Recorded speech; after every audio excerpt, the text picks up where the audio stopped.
You married into this family, but you still prioritize your mother before us. Do you think that's acceptable? It's your punishment for neglecting the housework. Get out. My mother-in-law laughed hysterically while throwing my late mother's belongings into the incinerator. I was stunned. You're not doing that without knowing the true values of those items, are you? You say you've lived a first-class life, surrounded by first-class things. That's right. I declared something important to her as she snorted at me and left my in-laws' house. I'm Madison, a 28-year-old sales executive. My husband Josh and I are co-workers and still work at the same company. We've been married for 4 years and been living with my in-laws for about 1 year for a reason. My in-laws are an affluent family and reside in a massive compound. Josh and I are giving our old small house away from the main building. We live separately but are very close to each other. Josh is the second son, and his older brother is supposed to inherit the family property. Since he has been temporarily posted abroad for his work, we have moved in to take care of his house. My mother-in-law Janet does not think well of me and harasses me with sarcastic comments and little misdeeds. I've been struggling to deal with her. My father's side of the family has an old history, but he passed away from illness when I was very young. My mother raised me on her own. Janet scorns that I come from a single-parent family in which the mother is still working, and I too work instead of being a full-time housewife. Even though you're married, you refuse to be a housewife and take advantage of living with your in-laws. Don't you realize how shameless you are? You must be greedy with money coming from a single mother home. How can you not be satisfied with Josh's income? She sarcastically criticizes me whenever she sees me. However, in front of Josh and my father-in-law, she's cheerful with a smile on her face.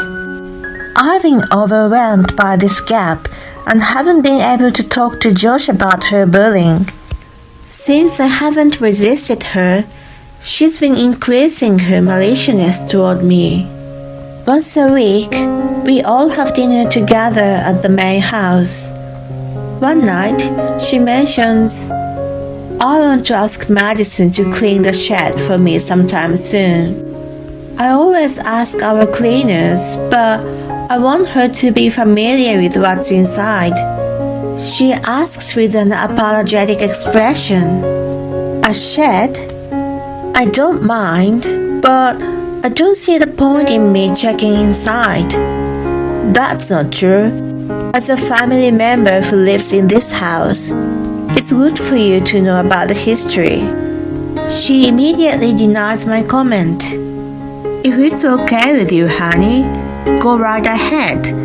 But we are leaving as soon as my brother comes back, so you don't really have to. Josh helps me out. I don't have any special plans for my next day off, so if you just want me to clean it up, I'd be happy to do it. I don't think I could go so far as to memorize or figure out what's in there though. I know it would be a bad idea to refuse her, so I decide to go along. On my day off, I follow Janet to the shed. Inside is covered in dust as if it's never been cleaned, contrary to what she had mentioned. Well, start cleaning. I'm stunned at the state of the shed as she turns to leave. How do you want me to clean it? You're not making me to do it alone, are you? I ask her out of disbelief. Of course, you always neglect your housework using your job as an excuse. You should be doing more on your days off. Just get on with it. She puts on a disgusting smile and shuts the door, leaving me inside. I hear questionable clanking sound. I'll check on you every hour. I'll let you out of here when it's perfectly clean, so get on with it. She yells from outside the door. I rush to open it, but it's already been locked. There's a locker with cleaning supplies and a water pipe on the wall. I have no choice but to start cleaning. My phone is left behind, and there's no clock in the room. I have no idea how long it has been since I started cleaning. I'm becoming fearful of the situation. After all, Janet rarely comes to check on me, despite saying every hour, and shows up randomly. You know, I've been living a first-class life surrounded by first-class things. I understand the value of the items here, but you don't, do you? She comes just to make sarcastic remarks. Well, take this opportunity to get a good sense of the value of all this today. She closes the door again and walks away. I've been cleaning since early morning, and she's finally satisfied in the evening. I'm able to escape from the dingy shed at last. I wasn't even allowed to have lunch. I walk back home feeling lightheaded, and I'm determined to speak to Josh about it. I'm sorry to do this as soon as you're home, but I need to talk to you about something. When I mention it, he senses something. Is this about my mother? I'm surprised, but I start explaining what happened today and how Janet's been treating me. He listens attentively and apologizes to me. I'm really sorry that I didn't realize it before. I know she sometimes looks down on people and harasses them in small ways when she doesn't like something. But this is the first time I hear she's done something to that extent. I'm confused as to why I should believe your every word. I mean, I can't make a clear judgment right away. I haven't said anything about it to you for a long time, and I understand that you don't want to believe anything bad about your mother. I'm not asking you to do something about it right away. I just don't want to be alone with her as much as possible from now on. I'm so exhausted that I don't even wait for his reply and pass out on the bed. The subject has remained open. I try to stay away from the main house as much as possible and don't join the weekly dinner using my work as an excuse. Meanwhile, Janet plays the role of modest mother-in-law. I wonder if Madison doesn't think well of me asking her to clean the shed. I don't want her to be mad at me. Josh's been even more confused about what to make of the difference between what I've told him and what Janet's been saying. She has explained to him about locking me inside the shed as, "I'll never do such a thing." And Madison was so absorbed in her work that she forgot to take lunch. I'm sorry I didn't remind her. I didn't feel comfortable interrupting someone who was concentrating on the work. Then one day, I get a call that my mother has collapsed, and I rush to the hospital. The doctor tells me that she has been suffering from terminal cancer, and that she has asked him not to mention it to me before. I let Josh know that I'm going to stay with her for the remaining days. Shortly thereafter, she passes away slowly and peacefully. Unable to accept the reality, I'm stunned by the sudden departure of my loved one. Your mother won't be at ease unless you give her a proper send-off. I managed to hold myself together thanks to Josh's support.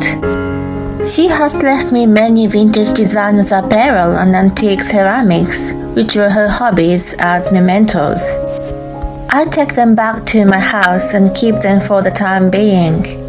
Then the disaster happens while I'm sorting out the medical bills and inheritance.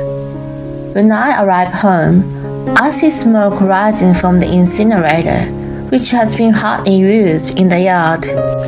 I'm thinking that it's none of my business and don't pay any particular attention at this point. When I start sorting out my late mother's belongings, I found that most of them have gone missing. I immediately think about the smoke and rush to the site with a bad feeling. A pile of clothes and ceramics and Janet trying to throw them into the fire come into my view. What in the crazy world are you doing? If you're home, why don't you let me know you're back? What are you doing here today? Why do you have them here? Give them back. You're so vulgar, snapping at me. They're not worth much anyway, so I thought I'd help you get rid of them.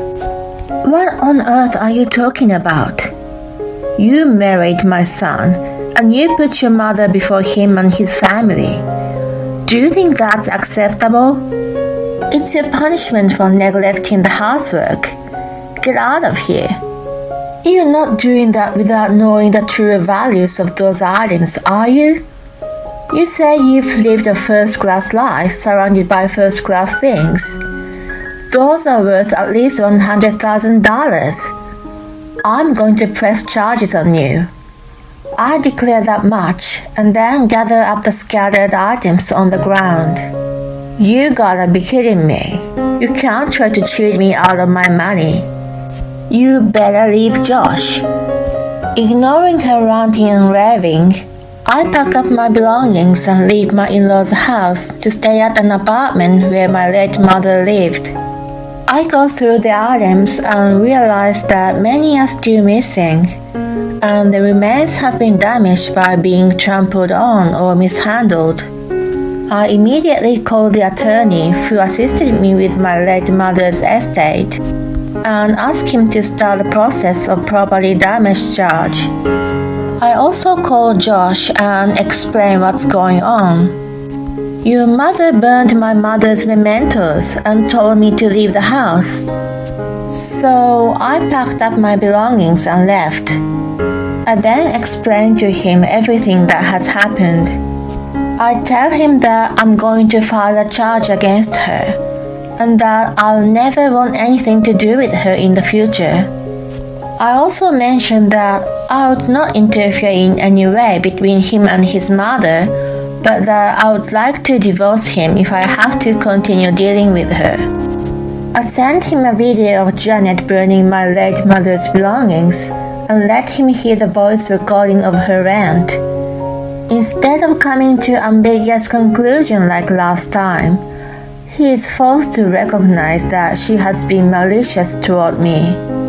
Her behavior this time is way out of line, and I reiterate to him that I never ever want anything to do with her. At first, he's still somewhat reluctant to believe what I'm telling him is true, but with the evidence, he's forced to accept it. He sincerely apologizes to me and promises that he will sever all ties with her too.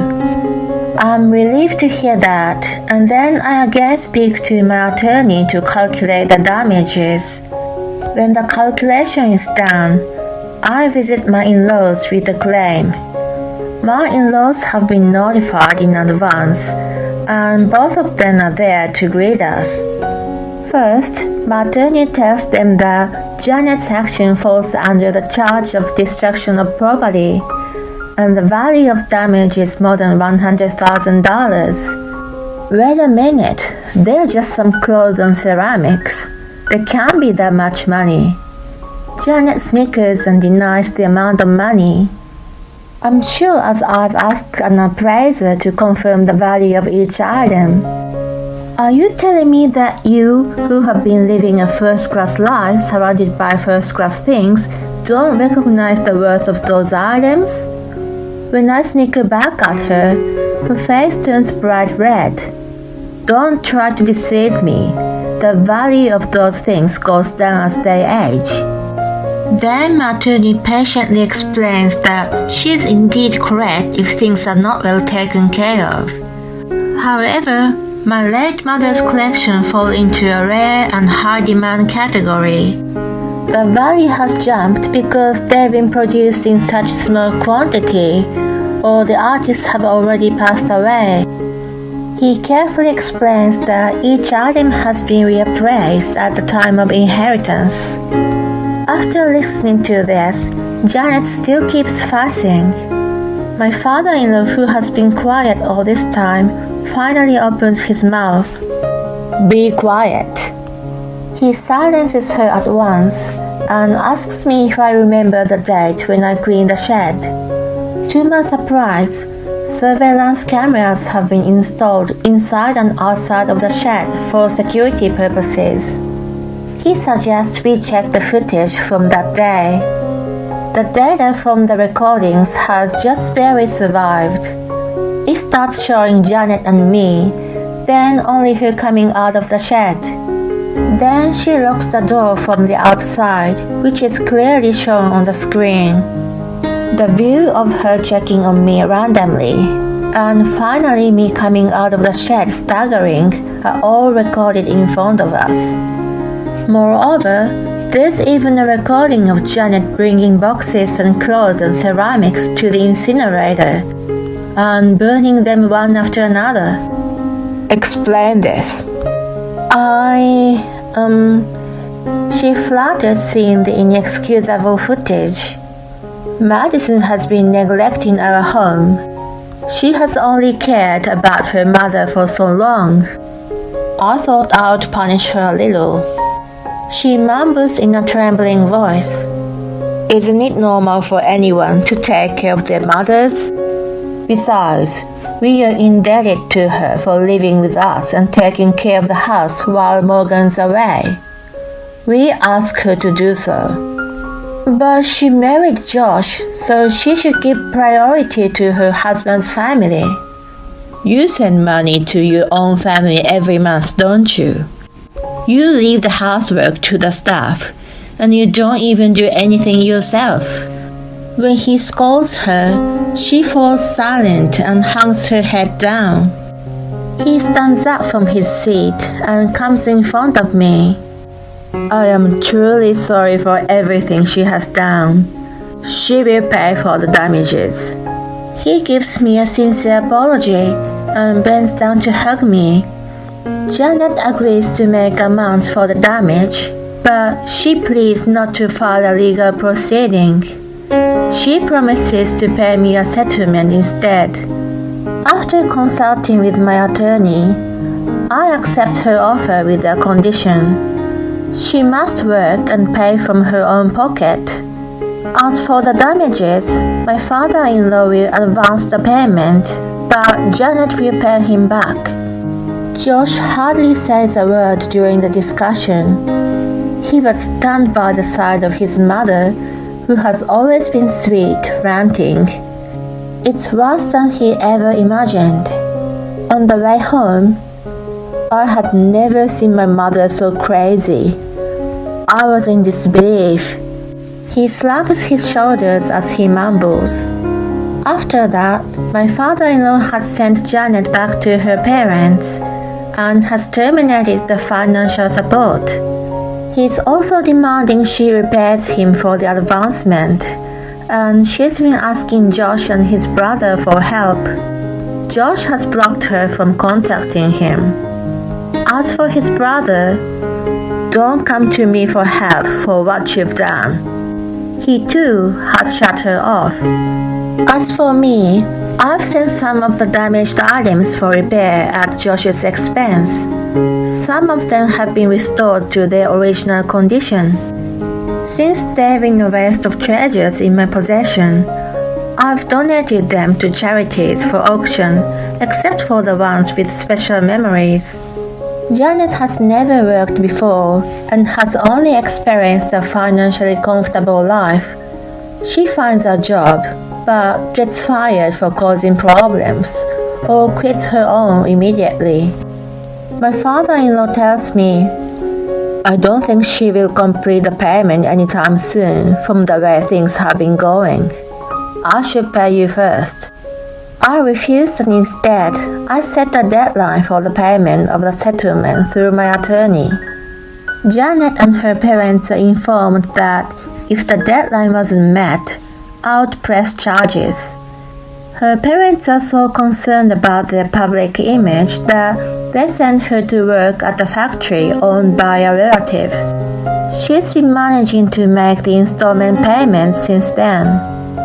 Although my father-in-law has been fed up with her, he's not considering divorce. I don't want to get involved with my mother, but I need to keep in touch with my father. Is that okay with you? Josh asks me. I've been receiving the settlement. As long as I don't have to deal with her in the future, I'm not going to stop you from doing anything. His brother is coming home at the end of this year.